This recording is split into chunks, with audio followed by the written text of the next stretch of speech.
Vince talks.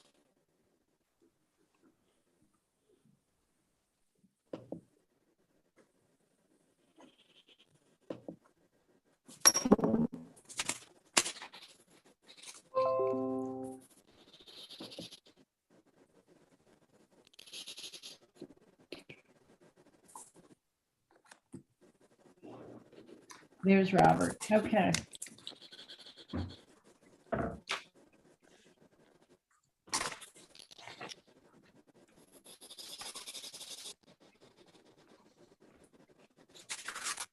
Audrey, do you need anybody else on your team in?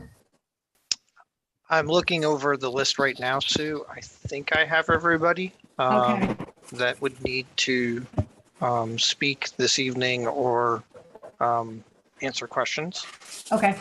Okay. Let me I know. will ask you at times to maybe unmute one of the attendees so that they could speak if they're not a presenter, Okay. if possible. Thank you. All right. Very good. All right. Good evening, everybody, and thank you for joining the City of Kingston Planning Board for a special public hearing on the Is development everybody else project. getting? I'm sorry. Okay, I'll keep going.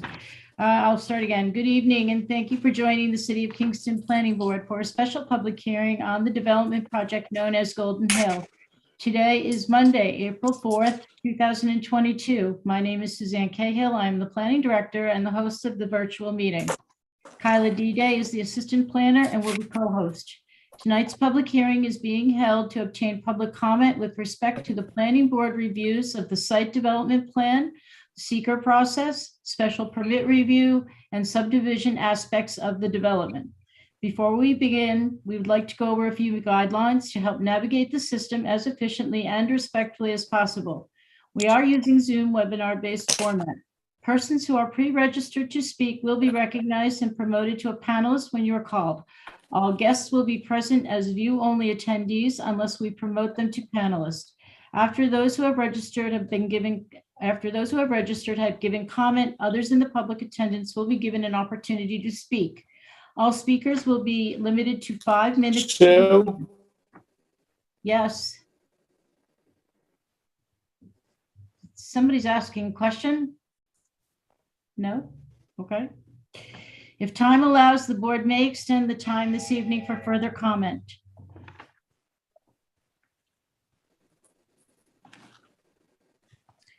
As host, I reserve the right to mute anyone who unmutes themselves.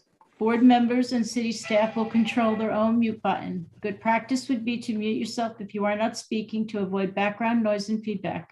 If a board member or staff wishes to speak, they will raise their hand. Either I or the chair will call on them before they speak by stating their name clearly for our audio listeners and transcript recording. All of our meetings are recorded. Both video and written transcriptions will be made available to the public on the city website at a later date. Also note, this meeting is being live streamed on the city's YouTube channel. Written comments were to be received by 2 p.m. on Friday, April 1st, 2022.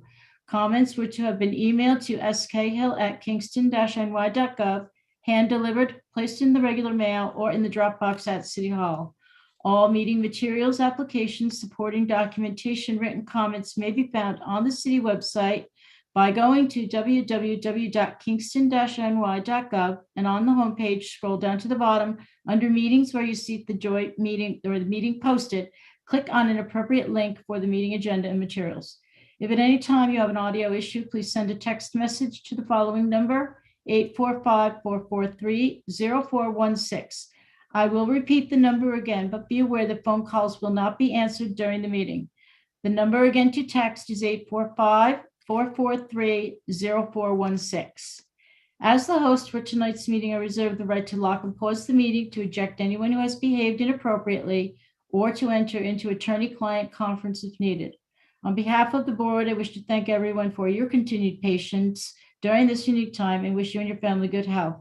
I will now call the meeting to order at 6:08 p.m. and turn the floor over to Chairman Wayne Platt to introduce the board and then to open the hearing.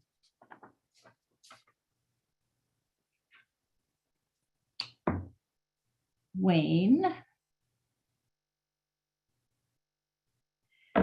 Okay, Wayne is going to be rejoining us. Yeah, I think he was getting some feedback, so he wanted to re-log in. Okay.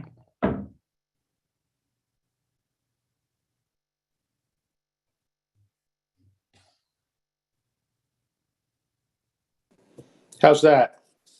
Very good. All right. Thank you, everybody. Welcome to the special Kingston Planning Board meeting. Today is April 4th, 2022. We will begin with introductions. My name is Wayne Platt. I'm the chairman. We also have Charles Palaco, Robert Jacobson, Matt Gillis, Kevin Roach, Vince Archer. Is Emily here? Emily is not here tonight. Okay. We have Sage Newkirk. We also have Suzanne Cahill, the planning director. Kyla D-Day is the assistant planner. We also have Matthew Jankowski. He's the assistant corporation counsel. And Alderman Oliveri is not here, Sue. I don't see him on the list. No. Okay.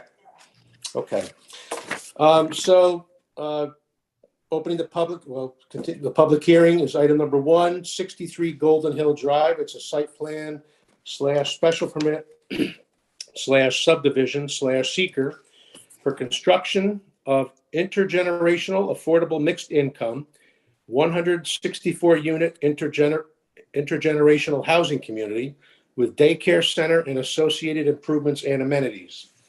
Section block and lot is 56.40-1-19.300. Seeker determination, zone RRR, Ward 3. Ulster County is the owner and Penrose, New York developer, Penrose NY Developer LLC is the applicant. Before we hear the applicants, they're going to be giving a short presentation. We have been having some difficulties with our folks sending in their comments via the internet to City Hall. So, and there's also going to be some additional information that's presented by the developer tonight that I think will present an opportunity for us to extend the public hearing, at least the written comment portion of it, for till next Monday. So we can certainly discuss that after the presentation and after we hear all of the folks who have joined us tonight to offer commentary. So having said that, we will now move to the applicants, and if they can introduce their team. Okay, I believe Roger Keating. Yep, Roger Keating. Good evening, everyone. Roger Keating, I'm the civil engineer for the project. I'm with Labella Associates. I'm going to share my screen and then let Will and some of the other team members introduce themselves as well. So if you just bear with me, let me share my screen.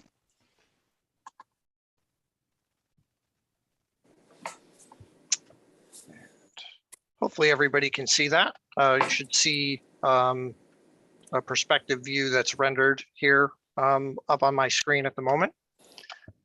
Okay. And Will, I see that you're on the line. Will, would you like to start with some opening remarks or introductions?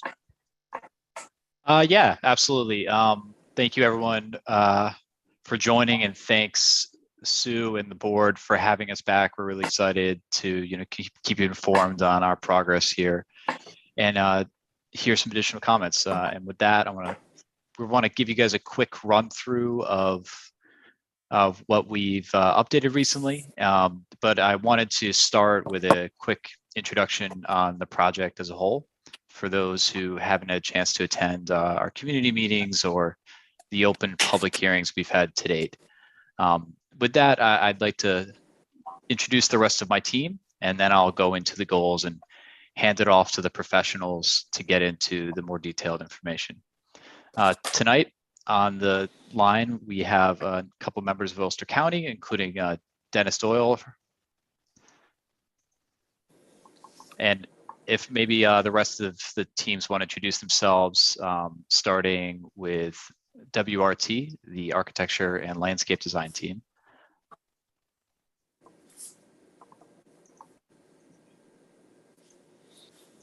They may actually still be muted. So is it perhaps better, Sue, if I just introduce them? And I can jump in. Wasn't sure if Bruce wanted to mention his name first. So my name is Marissa Hebert. I am an associate architect at WRT and the project architect. Also on the team joining us tonight is Bruce Chamberlain. He is the senior associate and project manager at WRT for this project. And Kiko Kramer, the landscape principal, is also on the call with us tonight. And I'm not sure if Tom Johnson is muted, but I'll introduce him. He's our senior transportation engineer on the project from Labella Associates. And Will, I'm not sure if Family Woodstock is on this evening or not. So okay, maybe Michael hasn't had a chance to jump on yet, but Michael Berg is the executive director of Family of Woodstock, our social services partner and the operator of the proposed daycare facility. I think we can go to the next page, Roger. This is my last slide before I hand it over to the team to get into the details for this evening. But I just wanted to give a quick overview of what this project is to anyone who hasn't had the chance to participate so far to date. And hopefully some of this looks familiar because it really harks back to the goals that were outlined in the RFQ released by the county for this site. And we hope that by following these goals, and we can really create something special up there on the hill. So what this is a community of intergenerational housing, part senior and part family, and spread across really broad levels of affordability, from deeply affordable housing up to moderate workforce housing.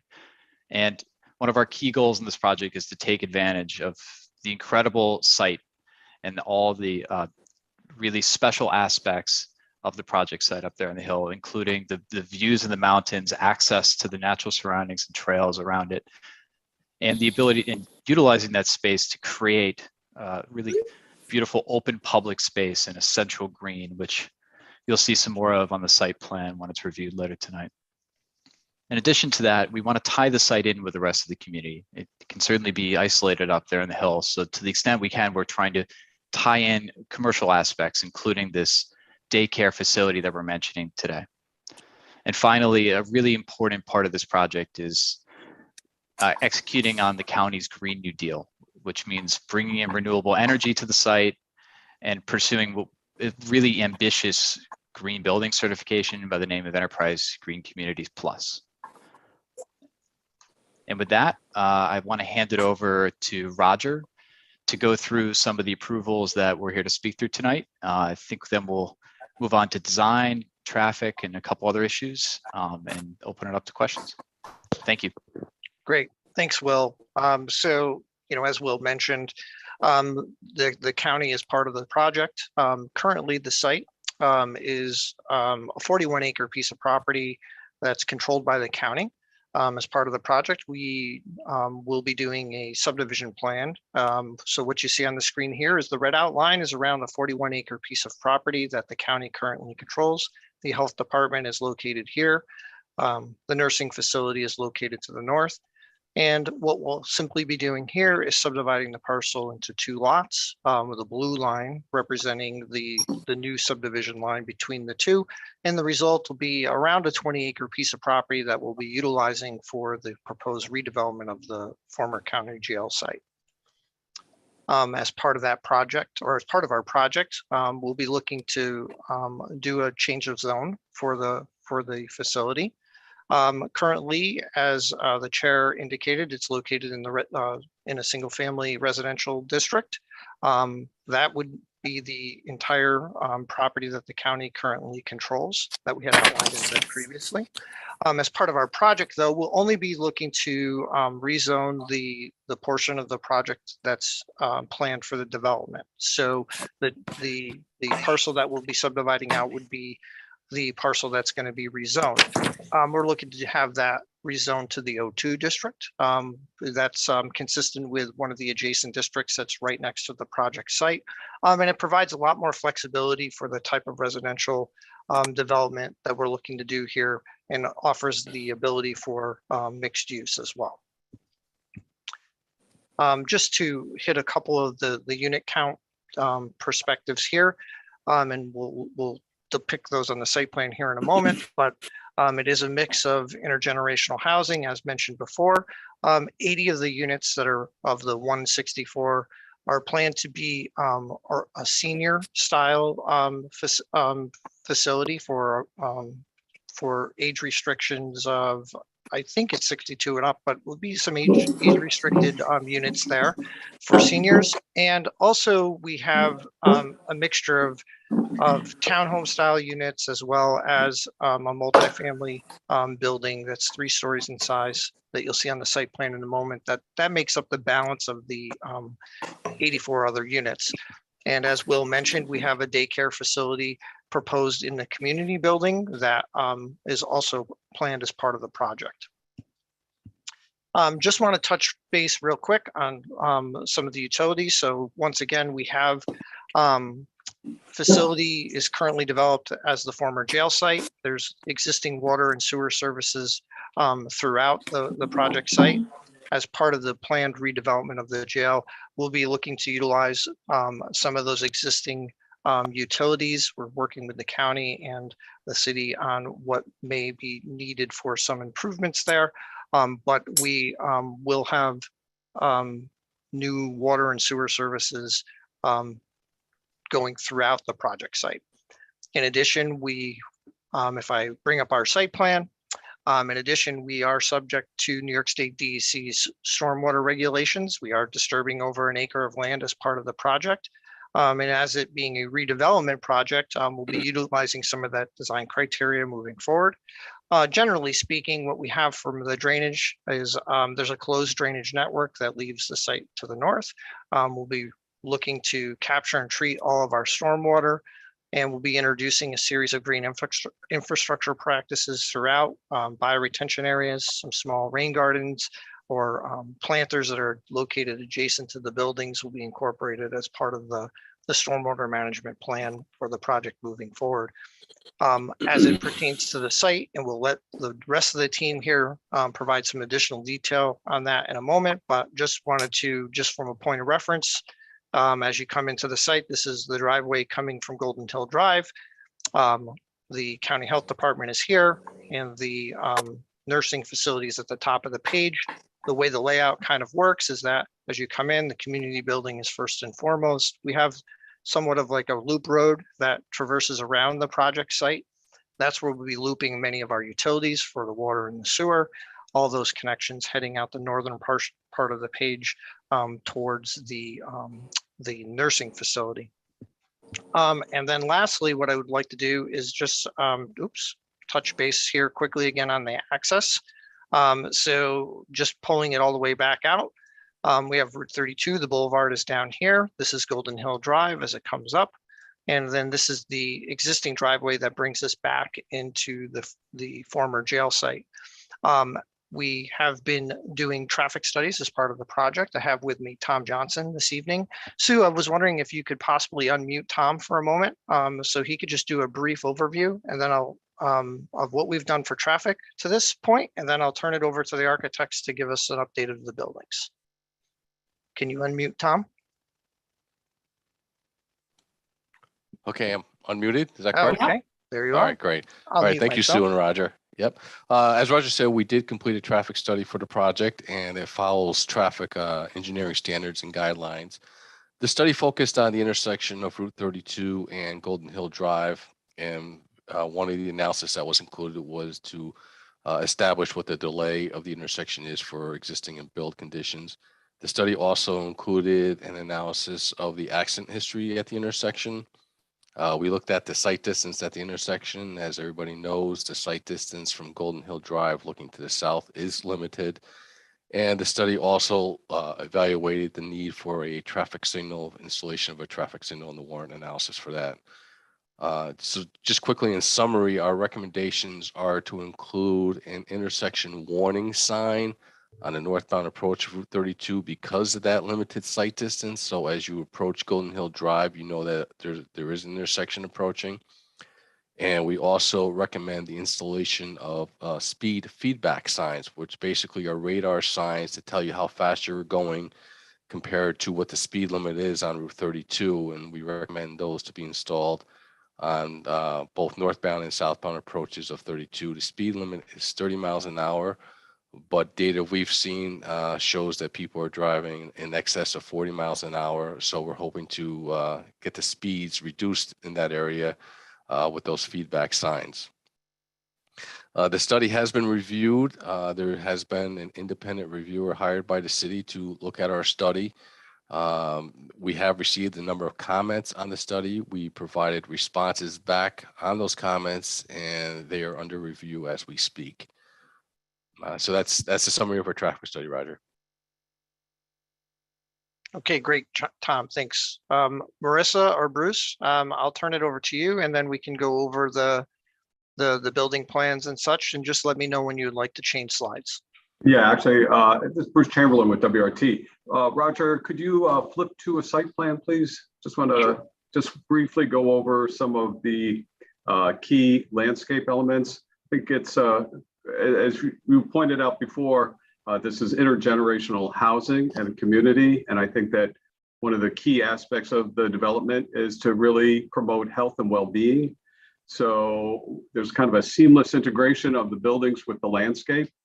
I think one of the things you'll notice right off the bat is that the buildings have been placed in a way to start to form very unique and specific courtyards between the spaces, and the buildings themselves really don't have a front or a back, and that's rather purposeful so that the residents can literally fall out of the buildings and just be outside in a number of different types of exterior environments, whether they're passive recreation or play. We also have some community gardens and some other access, but the whole idea is intergenerational living, and all the outdoor spaces start to promote that. We're also looking at connectivity to some of the adjacent buildings and down to the trail along 32, again, to promote the whole idea of wellness. So anyways, one of the things I'd like to do right now is to turn this over to our project architect, Marissa Hebert, who's going to kind of walk us through the perspectives and kind of highlight some of the architectural treatments that we're looking at for Golden Hill. Everybody, this is Marissa Hebert. As you saw in the last plan, we have a series of various scale buildings from 2 to 3 story townhomes, a 1-story community hub building, a 4-story senior oriented building, and a second multifamily mid-rise building that's 3 stories with some pull under parking below. So I'll walk you through a series of perspective views to give you a sense of the scale of these buildings and what the materials might be and the relationship to each other. So the view that we're looking at right here was shortly after you enter the site. We're looking at the senior oriented building and some of the 3-story townhomes. You can see that we dropped the corner of the senior building here to allow some roof access and some amenity spaces. You can see there's also a series of balconies across all of these buildings, so that we're really trying to focus on having the eyes on all of these exterior spaces and really trying to activate that interior exterior relationship across the site and really provide activation. Next slide. So as we continue a little bit further down that drive aisle, we're looking here at the entry to the senior building in relation to the 3-story townhome. So you can see we're introducing a little bit more glazing at the entry to that senior building to signify the entrance and create more welcoming light-filled lobby with a lot of natural daylight and some warm materials to resemble home. We'll get to the colored elevations and materials a little bit later, but this is just to get a sense of scale and relationship of spaces. Here we're standing in one of the courtyards where we have some intergenerational play. There'll be a series of open green spaces with seating, some playgrounds and different play equipment. So this is, you're seeing those 3-story townhomes with the ground floor entries across all different sides of the buildings. So as Bruce and Roger mentioned, that we're really trying to activate each side of this building and all of the buildings across the site. Here's another one of those views of one of the center green spaces. And this view, you're actually standing right in front of the community building. And as you're exiting the community building, this is what you're able to see, this open green space and the shared courtyard between the townhomes. And there's a glimpse of that senior building a little bit further beyond. This view is taken as you're coming along the drive. You can see the two-story townhome in comparison to the second mid-rise multifamily building, which is 3 stories.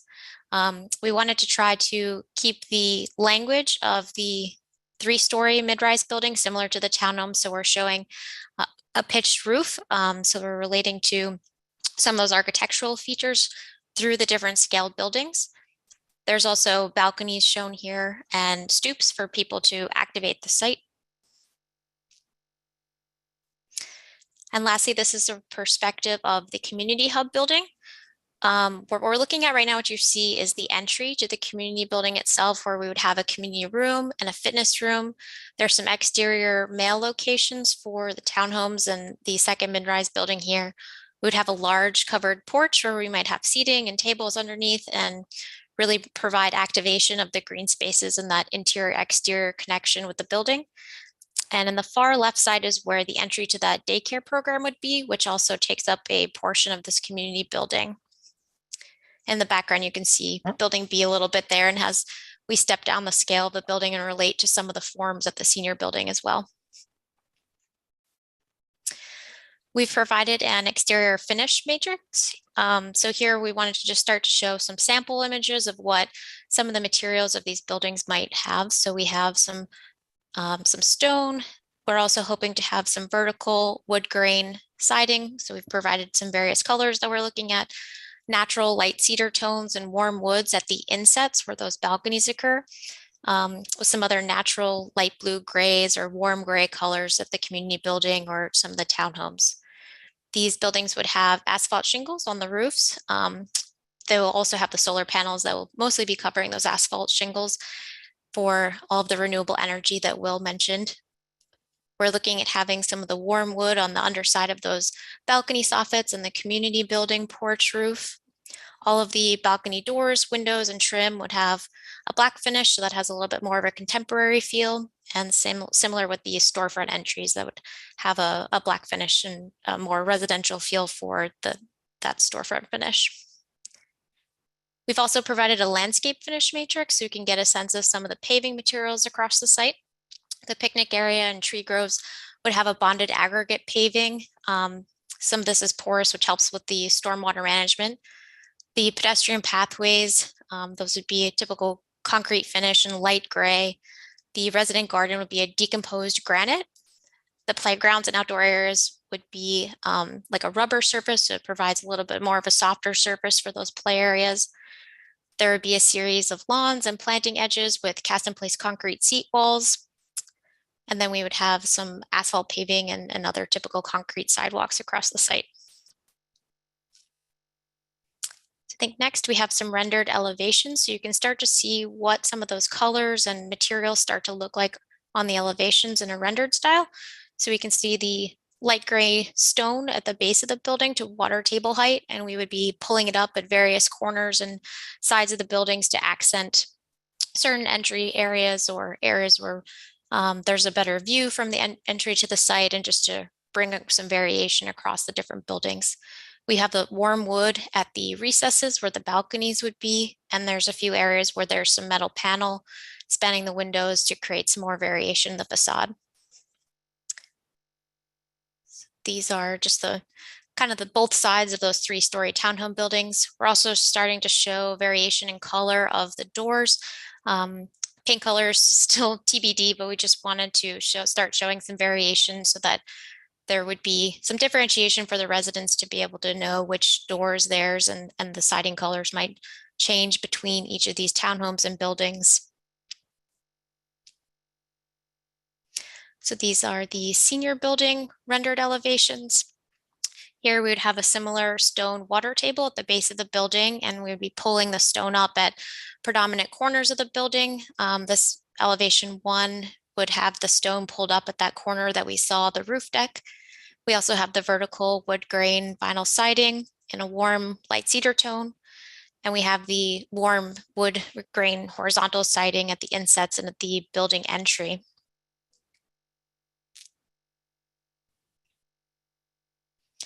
So this just continues as we move around the building.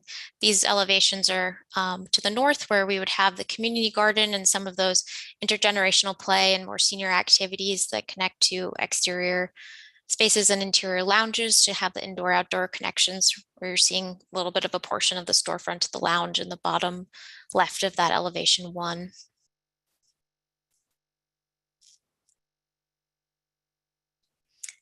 Next, we have the second multifamily building, which is a 3-story mid-rise building. So this has a very similar facade pattern to the senior building, just at a lower scale. We're continuing the same relationship of that stone at the water table and then carrying it up at the corners where we have the flat roof. And that has a little bit more predominant view facing the community hub and the entry to the site. You can see that we have a gable roof. So that relates to the 3-story and 2-story townhome roof forms. And the scale of this building also relates to that 3-story townhome. The entry, we are pulling up a little bit more glazing to have more natural daylight into the lobby of this building. And this is as we move around the back side of the site. You might have noticed in the site plan, there's some parking that loops around to the east. So a portion of this building in elevation 2, you can see there'll be some pull under parking that'll just be open air, just to be able to tuck some of the parking under the building and have less of the surface area of the site taken up by parking. So that's what we're seeing here.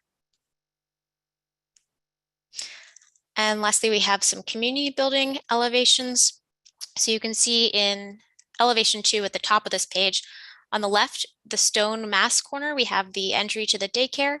And in the center, we have the entry to the community building, where we have the community room, the fitness room, and some of those amenities that are more for the residents. You can see the porch that extends around the building, which will create a nice indoor-outdoor connection to all of the intergenerational play areas and open green space. There's also covered areas around the building for the daycare connections, where they would exit and access the playground adjacent to the community hub. I think this last slide here, this is a plan of the community hub. So you can get a sense of how you enter into that side of the building that has the community room for the residents and the fitness area. There's also a few restrooms there, and how it has that direct connection from the community room out to the covered porch. Under that covered porch is where some of the mail is accessed for the residents. And this might also be potential space for children to be waiting for the bus as it comes up to the site. On the right side of the plan, we have the entry to the daycare center, which is about 2,500 square feet. So there's room for a maximum of 30 children from the age of infants all the way up to pre-kindergarten age. Some of the support services that go along with that daycare center. There's direct connections from the classrooms out to pathways that we see in the site plan that connect to a playground that's dedicated to the daycare and located directly adjacent to that facility. I think that wraps up our presentation. Thanks, Marissa. So at this point, Will, unless you have any other closing remarks, I think we can turn it back to the board for any questions or comments. Will, do you have anything else? Nope, nothing further. Thanks, everyone. Okay, you want to take your screen down, Roger? Working on it. There we go. There we go. Okay. Wayne, do you want to, we can start. I can pull up the speakers. All right. Thank you, folks, for your presentation. Okay, 1, 6, 7. Yeah, how many speakers do we have? I have pre-registered 5 speakers. The first one is Chris Reef. Are you muted? I am not muted, no. So Chris Okay. Reef, I think you might be on as Chris.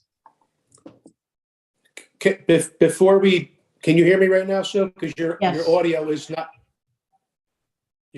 not moving with your video. I can hear you. I can hear you. I can hear her. Can you hear me, Wayne? Can anybody hear me? Yes, I can, Yes. Chris. Just This is Chris Reef. Can you Can hear you hear me? me? Yeah, yes, Chris, we can hear you. Just hang on one I do. second. Okay. I just want to, yeah, but before we have the folks. All right, I just want to remind the folks who are calling in for the public commentary, this is not going to be a question and answer session for members of the board or the applicants. And we're asking that folks hold their comments to 5 minutes or less, if they could do that for us. All right. Go ahead. Okay, Chris, you are up. Yes, hi, my name is Chris Reef. I am the owner of the Circle R Ranch, which I border your property on the south side, directly border it. I have some concerns, but maybe I'm misinformed about the water runoff because I have a 3/4 acre pond with protected species in it, and I have horses. Right now, we just have a small barbed wire fence and no problems.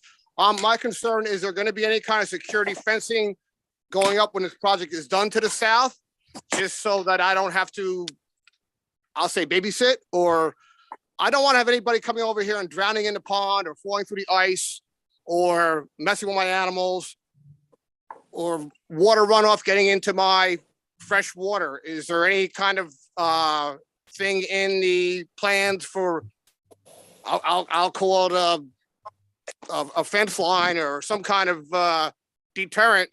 I mean, you got a lot of people coming here. I think it looks like a great project. It looks like everybody did a lot of homework. Just a little concerned that when you're up and gone, that I'm going to be having some issues with my livestock and my property. And I'm wondering how we can do something with that, if that's been addressed at all. I know there's fencing already up there by my neighbor who has the other pond from the jail. That's great. Something like that, a 10-foot fence makes us all good neighbors. That's mostly my concern is the water runoff, but I see you did have some kind of drainage on your property there. So maybe I'm thinking about nothing, but, and then again, the fence line there. They also said there'd be some blasting going on. Is that going to concern my spring fed pond or my wells? I don't think so, but maybe somebody from the actual project can get together with me and make me feel we're on the same page. That's pretty much all I'm concerned about. Okay. Thank you. Chris, I have your email. I can follow up with you on setting something up potentially. Okay. Okay, I'd appreciate it. Yep. Thank you very much.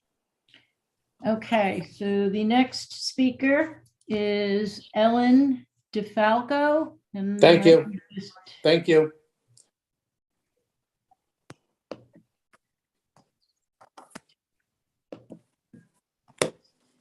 Ellen? Hello. Yes, hi. Hi. This is Ellen Defalco. Can everybody hear me? Yes, we can. Okay. Hi. Thank you for the opportunity. Hello? Yes.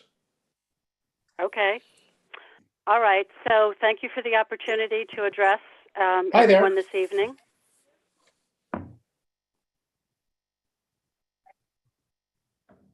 Ellen? Yes. Okay. Somebody keeps Yeah, I know. speaking, so okay. Just go ahead. Criteria for affordable mixed income workforce or low income housing has not been addressed by Penrose at any of their virtual or in-person community forums. We have been left to second guess what type of housing will be available. Initial presentations have promoted this project as affordable mixed income workforce and intergenerational housing to meet the needs of the housing shortage which exists in Ulster County. The county has promoted the plan exclusively as 80 units for senior housing and 80 units for workforce housing with a range of 30 to 130% area median income for rent. Now, 164 units are proposed and a daycare center for 30 students have been included in the site plan to operate until 11 p.m. Now, the announcement released by our state senator back in December stated that the family of Woodstock is to receive $193,800 for supportive housing program, up to $2.5 million in Empire State Supportive Housing Initiative funding, and an additional $1,154,000 funding to be available annually as part of the 160-unit project to redevelop the old county jail facility on Golden Hill. The funding would provide 48 units of permanent supportive housing, which will meet affordable workforce housing needs as well as accommodations for seniors. As part of this project, Family of Woodstock will provide support services for 26 units housing domestic violence survivors and 22 units for the frail elderly. Tenant eligibility for this program are families or individuals who are homeless, who have an unmet housing need and have one or more disabling conditions or other life challenges. And there's a long list of what the criteria is for those special needs individuals. So providing health service program is an exaggeration when the intent is to provide support services for 48 special needs tenants. So now we move on to the Chazen report that indicated that the RRR zoning district and the town houses are not permitted within this district. Under the same report, the type C soils have a low infiltration rate and impedes downward movement. Type D soils have low infiltration rate and high runoff potential.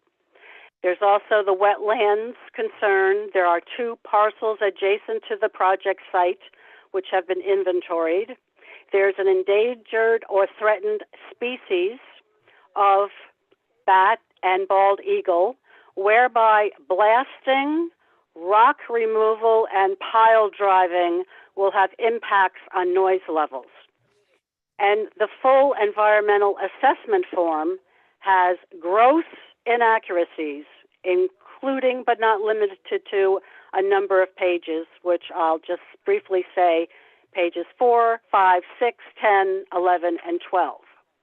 The proposed retention pond for runoff is misplaced when archived documents state that the bedrock was over 15 feet deep for about 30 feet stretch, and in other sections there was 140 feet of trench rock with a depth of 2 feet. Soil reports also indicate that underlying soil would be slate and or shale, and depth to bedrock is shallow. When Penrose was questioned about blasting, they were evasive and did not render an affirmative response. 30 seconds. Archived documents state that blasting was required for roadways and utilities, and inspections of houses were done because residents complained of cracks due to blasting, and the tremors could be felt as far away as Arlmont Street. So in closing, the County Housing Development Corporation and Penrose, the developer of the proposed housing project, have deceived the public and misrepresented the facts related to the development of this housing project. The public, our neighbors and stakeholders who live in the proximity of this project deserve to know the truth about this project. Long term, we insist on open communications and transparency by all involved. Thank you. Thank you, Ellen. The next speaker is Joe Defalco. Let me just get you unmuted, Joe. Okay, you should be good.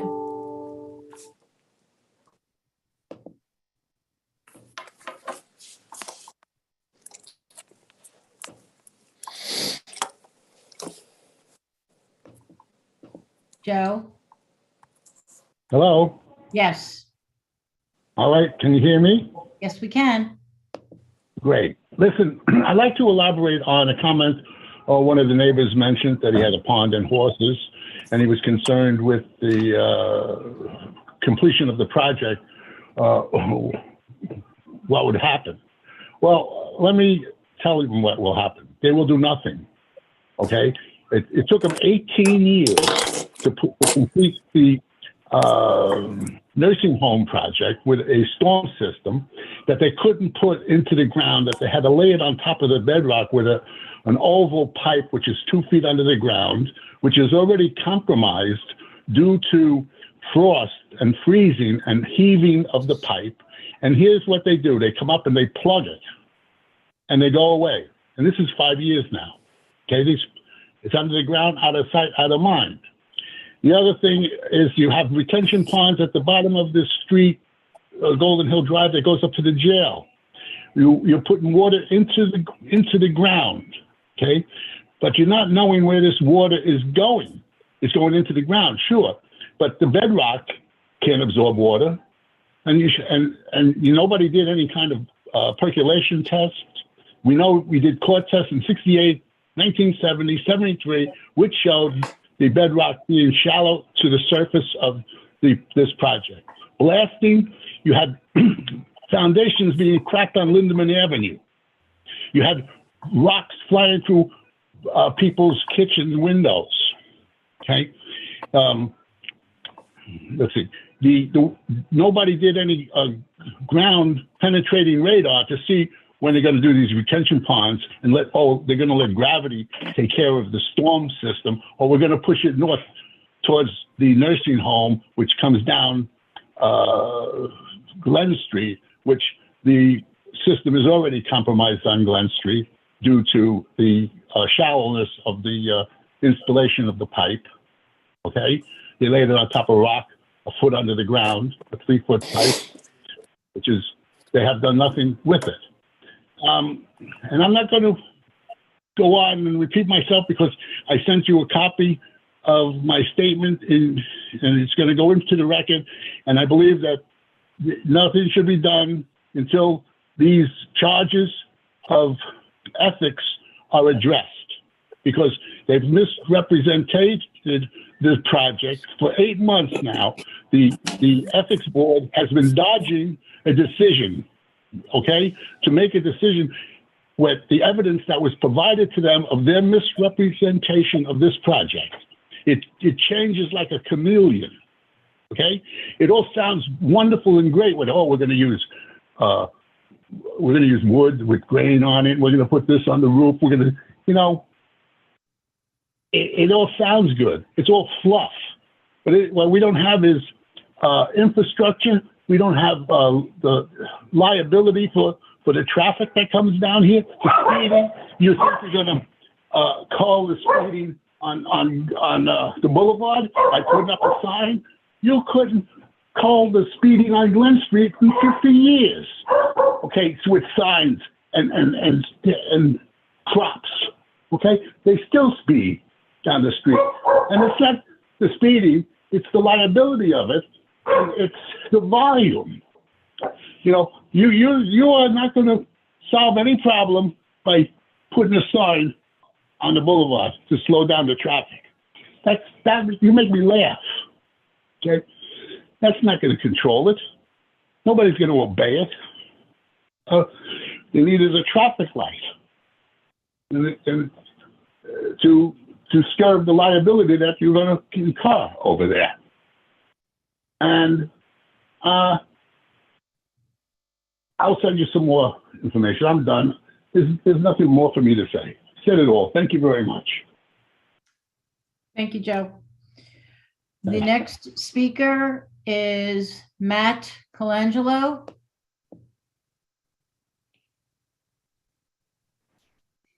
Hello, can you hear me? Yes, we can. Hi, good evening. I just want to say I support the housing project at Golden Hill, but the developers are unsure about a lot of issues, which is very, very concerning. For example, when asked about the pilot, they're not sure yet. When asked about the impacts of traffic, well, they're not sure yet. When asked about how the stormwater drainage will work, they're not sure yet. When asked about blasting, guess what? They're not sure yet. When asked about who will be eligible to live in the units, no surprise, they're not sure yet. When asked about how much they'll be paying for the property, they're not sure yet. When asked about how demolition debris will be removed from the site, they're not sure yet. When asked about how much actual green space there will be, no surprise, they're not sure yet. When asked if Hayes Clement, serving as a board member of the Housing Development Corporation while also serving as president of the Board of Family of Woodstock, is a conflict of interest, they're not sure yet. Therefore, I ask, what are they sure about? How can a project of this magnitude proceed when these important issues are left unanswered? Thank you.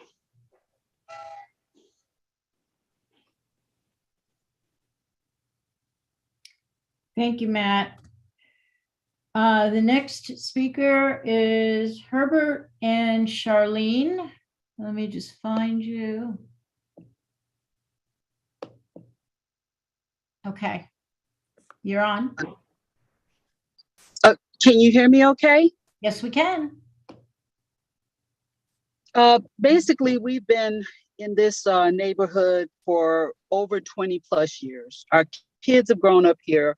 I know there are our neighbors have been, of course, in this neighborhood even longer. And I just do not feel this development project is not going to help our neighborhood. It's going to cause probably more chaos than needed. Our neighbors, you know, we pay our taxes. We don't want this development. We're worried about, we're dealing with drainage issues right now. And we've lived here over 20 plus years. And no one's going to convince me that trying to build a multi-housing unit without even understanding how you're going to deal with a draining problem that's already in existence is not going to help. Also, the blasting and the debris removal is huge. I can't say the state agency I work for, but I work for one that deals with projects. And I can tell you debris removal is crucial. How is it going to impact the environment? We have a wonderful environment in our neighborhood, you know, with the deer, the ducks, and all that great things, all those great things. I just do not feel this project should be pushed in our area, in our neighborhood. There are other areas I'm sure they can go and look at and be able to build. Also, traffic. We just finished having the Empire State Bike Trail built along Route 32. And that's, you know, took a lot of work to deal with traffic and everything just to even get that done.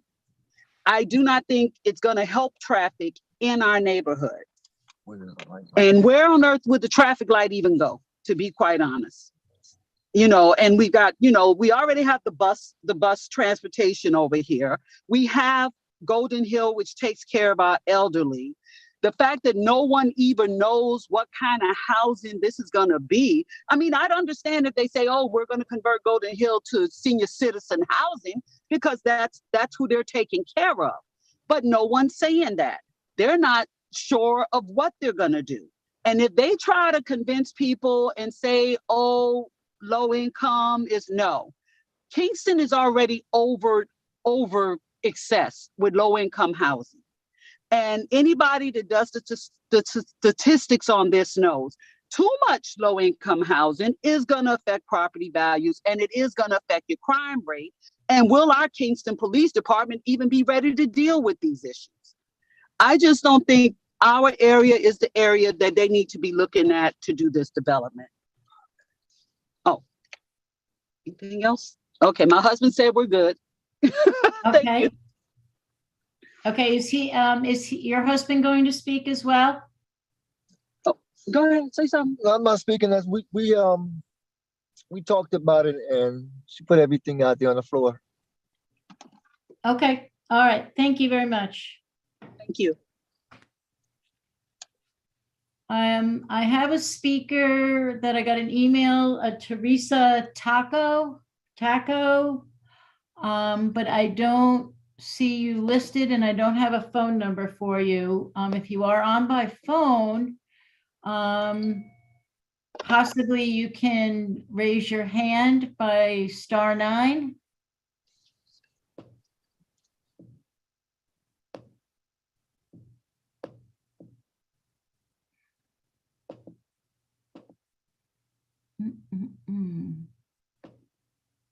If there is anyone else that is on as an attendee, oh, there, hold on. Okay. Teresa, is that you? Teresa, try *6 to unmute. Hello? Yes, hi. Hello? Yes. Okay. Hi, I'm Teresa Taco. I also live on Glen Street. I've been here for over 20 years. My taxes are astronomical. And again, I don't know it, and I concur with my neighbors regarding the drainage. I don't think that the area where we live has ever been thoroughly assessed as to the drainage problem. Our yards are soaked, and we don't need additional water running off from the project. Also, I'm concerned about safety. We have children in the neighborhood that, sometimes play in their backyards, that run across on the same side as the bus station up there. And quite a few times there are people lingering in there that aren't on our properties that don't belong there. So with a project up there, I'm concerned about safety. People taking shortcuts through our properties to go onto Glen Street and down to Greenkill and Washington Avenue. That's a big concern for me. That's frightening to have strangers in your yard.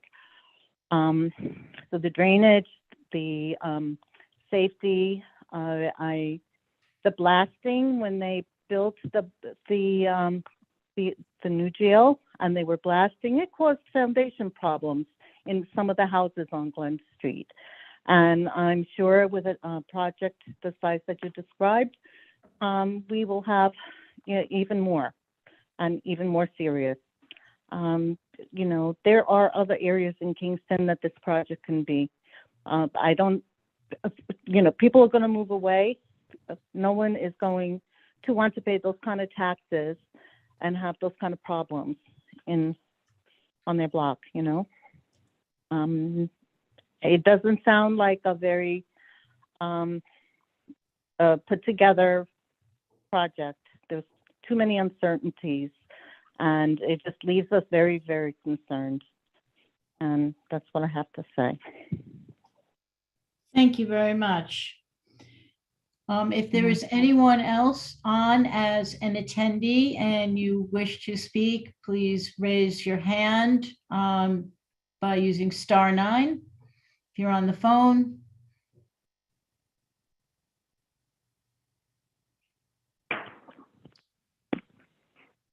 I'll give it one more opportunity. Anyone wishing to speak?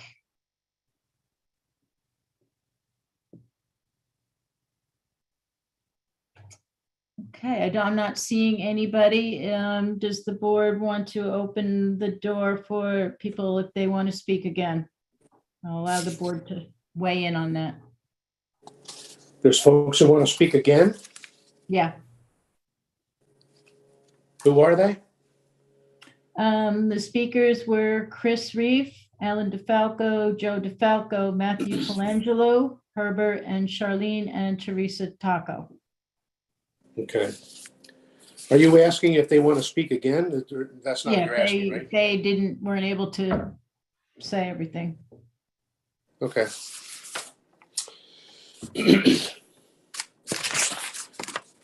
Okay, I'm not seeing anybody. So Okay. Wayne, I'll turn it back over to you. All right. So thank you, Sue, and thank you to all of the folks who called in to offer some of their thoughts on the project. As I mentioned in the beginning, there had been some technical difficulties with some emails that were sent to City Hall, some public comment sent to City Hall. And also we've had some new information provided by the developers tonight. So I'm inclined to extend just the written comment portion of the public hearing, at least till Monday, April 11th, and close that portion at 3 p.m. on that day. Anybody on the board want to weigh in on that, or just give a thumbs up to okaying that? Then we'll have a vote. I can't see anybody, so.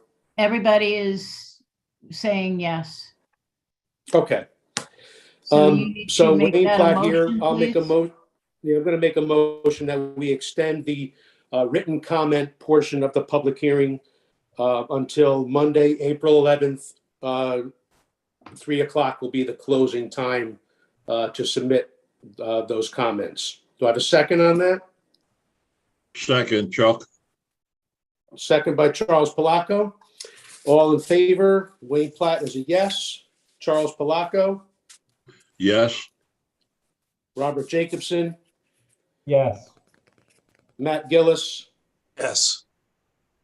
and Kevin Roach. Yes. Okay. Okay, so that's carried. Thank you, folks. Sue, we're gonna have to table this now. Is that what we're inclined to do? Correct? Okay. Wayne Platt here again. I'm gonna make a motion that we table item number 1. Do I have a second? Chuck, second. Second by Charles Palaco. All in favor? Wayne Platt is a yes. Charles Palaco, Yes. Robert Jacobson, Yes. Matt Gillis, Yes. and Kevin Roach. Yes. Okay, that is carried. Thank you to the developers and their teams tonight, and to all the board members and planning staff for bringing this all together. I appreciate it. Wayne Platt here with a motion to adjourn. Second, Wayne, anybody?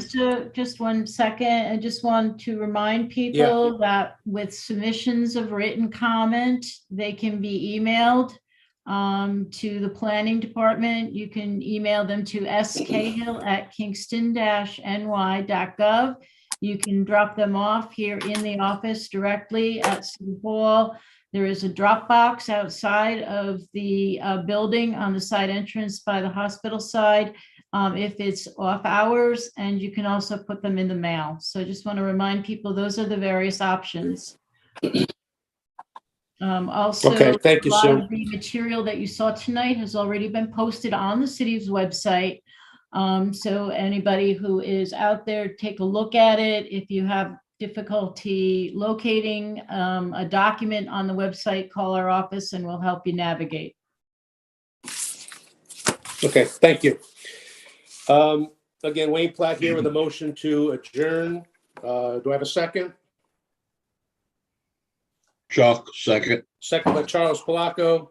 Wayne Platt is a yes. Charles Palaco, Yes. Robert Jacobson, Yes. Matt Gillis, Yes. Kevin Roach. Yes. Okay, that is passed. Meeting is adjourned. Thank you, everybody, and we'll see you at the next meeting. Thank you. Have a good night. Okay, good night.